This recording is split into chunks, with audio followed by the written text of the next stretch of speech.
महाराष्ट्रात पण काही ठिकाणी वाढ होत आहे. बाकी इतर जिल्ह्यांमध्ये आपल्या सातारा जिल्ह्याची काय नेमकी परिस्थिती आहे? सातारा जिल्ह्यामध्ये 4 ॲक्यूट प्रोग्रेसिव्ह ऑन्सेट ऑफ विकनेसचे रुग्ण सापडलेले आहेत. ही सर्व लहान मुलं आहेत जी 15 वर्षाच्या आतली आहेत आणि ह्या 4ही मुलांना आपण 2 मुलं शासकीय रुग्णालयात, 1 खाजगी रुग्णालयात आणि 1 Krishna institute of medical science Karad या ठिकाणी दाखल आहेत. ह्या 4ही मुलांची प्रकृती सध्या चांगली आहे. त्यांच्या प्रयोगशाळा तपासण्या आणि वैद्यकीय तपासण्या सध्या चालू आहेत.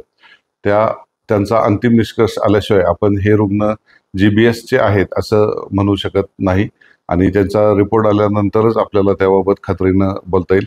आमचा नियमित ॲक्यूट फ्लॅसिड पॅरालिसिस म्हणजे अचानक येणारा लोळेपणाचा 15 वर्षाखालील मुलांचं सर्वेक्षण प्राथमिक आरोग्य केंद्र स्तरावर गाव पातळीवर चालू असतं.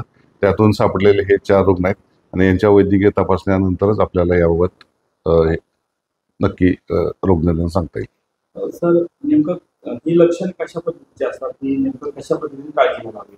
यामध्ये सध्या जे आपल्याकडं GBSचे रुग्ण पुण्यामध्ये आढळले त्यातलं बहुतांशी कारण आपल्याला दूषित पाणी पुरवठा असं दिसून येत आहे. तर आम्ही सातारा जिल्ह्यातील सर्व नागरिकांना नम्र आवाहन करतो की आपण दूषित पाणी पुरवठा आणि दूषित अन्न यामुळे होणाऱ्या आजारांसाठी ज्या सर्व प्रकारच्या काळजी घ्यायच्या आहेत त्या काळजी घेतल्यास आपल्याला या आजाराचा धोका संभावत नाही. आणि त्याचबरोबर सध्या सातारा जिल्ह्यातील नागरिकांनी कुठल्याही अफवावर विश्वास न ठेवता स्वतःची काळजी घ्यावी. जर कुणाला अशी हातापायात अचानक येणारा लोळेपणा असा रुग्ण आढळला तर त्यांनी नजीकच्या शासकीय संस्थेशी संपर्क साधावा जेणेकरून त्यांना योग्य ते औषधोपचार देता येतील. औषधोपचारानंतर हे रुग्ण बऱ्यापैकी कव्हर होतात. मेजॉरिटी रुग्ण यातले सपोर्टिव्ह औषधोपचारांनी बरे होतात. काही रुग्णांना ICU मध्ये किंवा इम्युनोथेरपीची गरज पडते किंवा व्हेंटिलेटरची गरज पडते. त्या सर्व सुविधा आता सध्या स्थितीत सातारा जिल्ह्यामध्ये मुबलक प्रमाणात उपलब्ध आहेत. साधारणतः वयोमर्यादा कशी असते?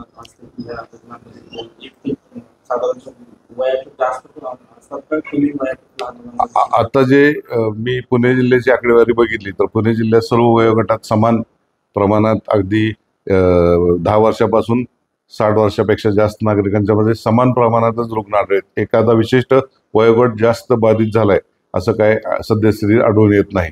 परंतु सातारा जिल्ह्यात तर ही सगळी मुलं आहेत ती 15 वर्षाच्या आतली आहेत. साहेब, असे रुग्ण जर आढळले तर त्यासाठी वैद्यकीय पथक आपल्याविषयी रेडी आहे का? आपल्याकडे अशा रुग्णांना तपासण्यासाठी आपण आमच्या सर्व वैद्यकीय अधिकाऱ्यांचं 27 जानेवारी रोजी प्रशिक्षण घेतलेलं आहे. सर्व कर्मचाऱ्यांना याबाबत बेसिक ज्ञान दिलेलं आहे. त्यांनी सर्वे करून ते रुग्णांचं संशयित रुग्णांना नजीक शासकीय संस्थेत आल्यानंतर त्यांच्यावर औषधोपचार आणि संदर्भ सेवा या दोन्ही व्यवस्था आपण उपलब्ध ठेवलेल्या आहेत. त्यासाठीच्या ज्या सुव्यवस्था केल्या कोणते हॉस्पिटल आहेत का आपल्याकडे? याबाबतच्या जे गंभीर रुग्णांसाठी सामान्य रुग्णालय सातारा या ठिकाणी सेवा उपलब्ध आहे.